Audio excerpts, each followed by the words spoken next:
یہ مصیبت جو ہے کہ ہر مدرسے کے اندر اور ہر مولوی کے اندر جمعیت علماء اسلام کے بارے میں، فضل الرحمان کے بارے میں پتہ نہیں کیا کیا شبہات اور اشکالات ان کے دل و دماغ میں ڈالے جاتے ہیں جی، اور اس پر کام ہو رہا ہوتا ہے جی۔ فضل الرحمان ایک طالب علم ہے مدرسے کا، اسی کا پڑھا ہوا ہے جی، چٹائی پر پڑھا ہوا ہے جی، گرمی سردی اس نے بغیر پنکھے کے اور پنجاب کی اور گرمی گزاری ہے اس نے مدرسوں کے حجروں میں۔ اب اس مدرسے کا ہمارے اوپر قرض ہے، جس نے ہمیں اس قابل بنایا کہ ہم 5 آدمیوں کے بیچ میں بیٹھ سکتے قابل ہیں جی، جس نے ہمیں اس قابل بنایا کہ 2-4 لوگ ہماری عزت کر لیتے ہیں، اس کا ہمارے اوپر قرض ہے کہ ہم اس کا دفاع کریں، اور اس کے لیے باہمی اعتماد ضروری ہے۔ اسی لیے ہم نے ہمیشہ اس بات پہ احتیاط جانا ہے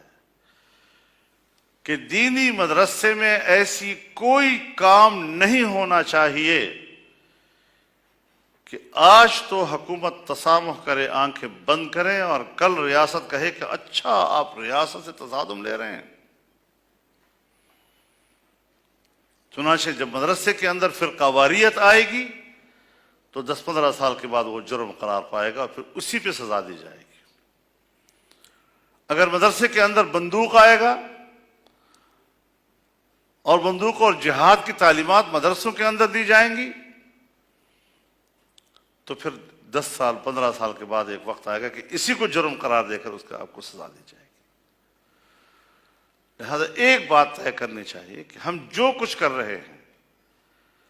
ہم بین الاقوامی انسانی حقوق کے چارٹر کے اندر کر رہے ہیں، ہم جو کچھ کر رہے ہیں ہم پاکستان کے آئین و قانون کے دائرے کے اندر کر رہے ہیں، اور جب اس دائرے میں آپ کام کریں گے تو جو حملہ آپ پر ہوگا پسپا ہو جائے گا۔ اس لیے بعض اوقات خود ہمارے انٹیلیجنس ادارے وہ ایک کام ہم سے کرواتے ہیں، ہمارے اندر لوگ پیدا کرتے ہیں، اور ان لوگوں کو ہم کہیں کہ آپ ایسا نہ کریں تو فتوے ہمارے اوپر لگتے ہیں، ان کے فتووں کے زد میں آتے ہیں۔ کوئی ہمیں کہتا ہے تم تو سنی نہیں لگتے، کوئی ہمیں کہتا ہے تم تو جہاد کے مخالف ہو گئے ہو۔ وہ نہیں ہے، ساری چیزیں اپنی جگہ پر ہیں، لیکن یہ چیزیں سمجھنا کہ کون سی چیز میرے لیے بہتر ہے، کون سی چیز نقصان دہ ہے۔ سب اچھے اچھے کھانے ہوتے ہیں، پڑے ہوتے ہیں سامنے، سب حلال چیزیں ہوتے ہیں، تو آپ کسی کو کیوں ہاتھ نہیں لگاتے؟ اس کو ہاتھ لگاؤں گا تو یہ نقصان کرے گا، میں نے اتنا ہی کھانا ہے، اس سے زیادہ نہیں کھانا، تو میں صحت مند رہوں گا جی۔ اور اگر آپ کو کوئی بد پرہیزی کرے اور آپ کو روکے تو آپ فوراً کہہ دیں لما تحرم ما احل اللہ، فوراً فتویٰ لگا دیجیے، اچھا حلال چیز آپ مجھ پر حرام کریں، وہ میں نہیں کر رہا ہوں جی، لیکن آپ کی مزاج اور طبیعت اور ضرورت جو ہے وہ کچھ اور ہے اور آپ کچھ اور کر رہے ہیں۔